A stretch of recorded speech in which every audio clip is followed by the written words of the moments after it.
informações. Ok, André. Doutor Marcelo, pelo que o André acabou de dizer, ele acha que esse exagero acontece de maneira esporadicamente. No geral, não é assim. Como é que o senhor vê isso? Que essa medida pode, na verdade, prejudicar o trabalho da imprensa e o direito da população de ter informação. Mário, na verdade, basta que haja um único exagero para que se instaure na sociedade um clima de insegurança. A questão que se coloca é analisarmos a quem interessa a divulgação antecipada de elementos da investigação. Interessa o processo? Acredito que não, porque isso não contribui em nada para a elucidação da verdade, nem para a celeridade, o desfecho do processo. Interessa a sociedade? Acredito que também não, porque o que a sociedade quer, na verdade, é a efetividade na aplicação da lei penal. Ao contrário, a divulgação antecipada dos fatos pode atrapalhar a investigação e criar um clima de insegurança na medida em que, ao final do processo, o acusado pode ser absolvido e isso traz uma descrença no aparelho punitivo do Estado. Então, isso tem que ser visto com ressalvas, essa divulgação tem que ser vista com ressalvas por conta da intranquilidade, da insegurança jurídica e da descrença nas instituições estatais. Promotor, qual a colocação do senhor em relação a isso? Bom, de início eu quero ressaltar que a gente não defende aqui um abrandamento da punição em relação ao abuso. Todo abuso deve ser combatido. Acontece que nem todo abuso, nem todo excesso, melhor dizendo, é abuso. Os crimes, como estão previstos aqui, são crimes vagos, de difícil elucidação. Agora, a questão da publicidade das investigações, por muitas vezes, é necessário sim, como no caso de divulgação do retrato falado, ou de fortalecimento das testemunhas para virem depor um delegado de polícia ou ao Ministério Público. Interessa sim a investigação, interessa sim a justiça que precisa ser feita. Eu queria ouvir a opinião do senhor sobre um caso recente agora, que foi a prisão do banqueiro Daniel Dantas. Nós vimos autoridades ali sendo presas com algema, e o que a gente ouve muito na rua, o povo dizer, é que quando pega peixe grande, vamos dizer assim, não pode algemar, não pode mostrar prendendo. Agora, quando pega com perdão da expressão, um ladrão de galinha, aí todo mundo mostra. Como é que os senhores analisam isso? Porque essa discussão toda começou depois dessa operação, né? Começou depois da operação.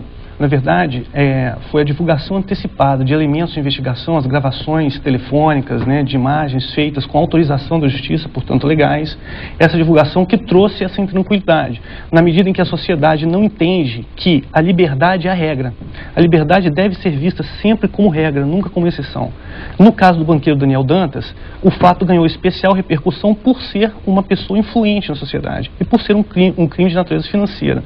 Então, essa divulgação antecipada dos elementos de investigação, associada à soltura, à aplicação da lei e à soltura do banqueiro, criou esse clima de insatisfação na sociedade. Mas o senhor concorda que existe um tratamento diferenciado para essa pessoa de influência que o senhor disse na sociedade, de como o Mário citou, num ladrão comum, um ladrão de galinha? Esse tratamento talvez decorra não da aplicação da lei ou da própria estrutura do ordenamento jurídico, e sim do acesso a um mecanismo de defesa mais técnico, mais preparado, que obviamente uma pessoa com mais recursos teria. O Estado precisa rever, inclusive, o aparelhamento dele de defesa. Okay. A Defensoria Pública, a estrutura da Defensoria Pública. Deixa eu chamar de novo o André Hess, que quer participar novamente do debate. Como é que você vê esse caso do Daniel Dantas aí, André? Pois é, Bonella, você lembrou aí, quer dizer, a discussão começou, na verdade, quando o Daniel Dantas foi preso e algemado. Essa prisão desencadeou uma série de repercussões, uma série de discussões, e começou então um bate-boca público aí entre o ministro da Justiça e o presidente do Supremo. Diante desse confronto entre governo e judiciário, o presidente da República chamou os dois para conversar, aí todo mundo posou para foto, pararam as arestas. Então saiu desse encontro uma iniciativa não para reforçar o combate à corrupção.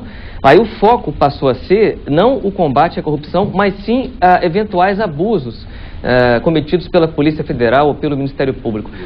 Eu queria lembrar, e o próprio doutor Marcelo disse isso, quer dizer, já existem hoje meios legais para coibir esses abusos. Quer dizer, a Polícia Federal ela é subordinada ao Ministério da Justiça. Se o Ministério acha que existe algum comportamento que está em desacordo com a lei, ele tem elementos para tomar medida para eventualmente até afastar delegados dos casos, como aconteceu efetivamente com o delegado Protógeno. Ele foi afastado do caso. Então, quer dizer, já existem mecanismos para isso. Agora, o que eu acho estranho é que não se discute nesse momento, quer dizer, o Ministério da Justiça, em vez de discutir uma forma de reforçar o combate à corrupção, ele resolve mirar nas autoridades, no trabalho das autoridades que estão desenvolvendo um trabalho sério de combate à corrupção. No caso, a Polícia Federal, o Ministério Público Federal, a Justiça, os juízes de primeira instância. André Hess, muito obrigado pela participação. André é editor executivo do jornal A Gazeta, também é formado em Direito. Obrigado pela participação aqui no debate, viu, André? Obrigado. Doutor Pedro Ivo e doutor Marcelo, vou pedir as considerações finais do senhor, começando pelo senhor, doutor Pedro Ivo, que ainda não falou desse caso aí, Daniel Dantas. Então, reforçando o que o André já disse, o que é importante nós verificarmos é o desvio do foco que está sendo dado ao caso, porque a conduta do policial que porventura tenha sido agido em excesso não pode ser mais importante do que aquela conduta daqueles que fraudam o nosso sistema financeiro, o nosso sistema econômico. O controle é importantíssimo, principalmente o controle social através das informações que são passadas da imprensa. Agora, o que nós não podemos é desviar o nosso foco, que é fazer a justiça e deixar a sociedade limpa. Doutor Marcelo, para a gente encerrar. Eu entendo que a questão tem que ser debatida com cautela. O projeto ainda não se materializou, é uma mera discussão, né? Guardadas as devidas ressalvas dessa intimidação ao trabalho da imprensa, acho que essa discussão é muito válida na medida em que não podemos regredir um estado de exceção, um regime policialesco, né? Um regime de exceção, como era 40 anos atrás, que as prisões se realizavam às escuras. Doutor Marcelo Ferreira, então, é a favor da lei, acha que está havendo um exagero no vazamento de informações. Doutor Pedro Ivo acha que essa proposta é opressora e o André Hess acha que estão perdendo o foco. O foco tem que ser o combate à corrupção e já existem meios legais de coibir esses abusos. Muito obrigado a todos aqui pela participação no Bom Dia. Obrigada. A seguir...